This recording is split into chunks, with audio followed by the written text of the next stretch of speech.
Now in the seated position, we've got a couple variations of wrist exercises, and you don't have to, but you can use your legs, your thighs, as kind of a bench and rest your forearms on there.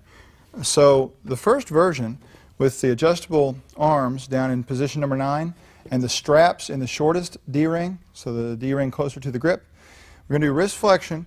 Josh's entire forearm is resting on his thigh with his hand out beyond his knee so it can move at the wrist. Okay, get it out there far enough that your wrist is not bumping into your knee right there. And his forearms are parallel to each other as he does wrist flexion.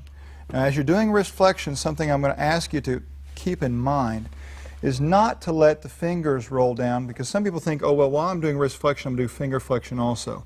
The only problem with that is that as you go into eccentrically letting them uncurl, sometimes, almost every time, we relax the wrist muscles and you end up in a significant amount of hyperextension of the wrist and no support for all these little bones that are precariously hanging out in there. So keep that grip tight as you control into the eccentric portion, and then pull those fingertips towards the bicep or towards the elbow for full flexion.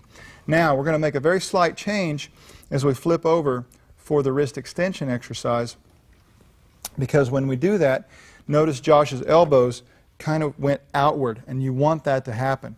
It's virtually impossible to turn your palms all the way over facing the floor while keeping your forearms parallel to each other. So let those flare out a little bit this time, and now same thing, only backwards, knuckles towards the elbow or knuckles towards the bicep for wrist extension.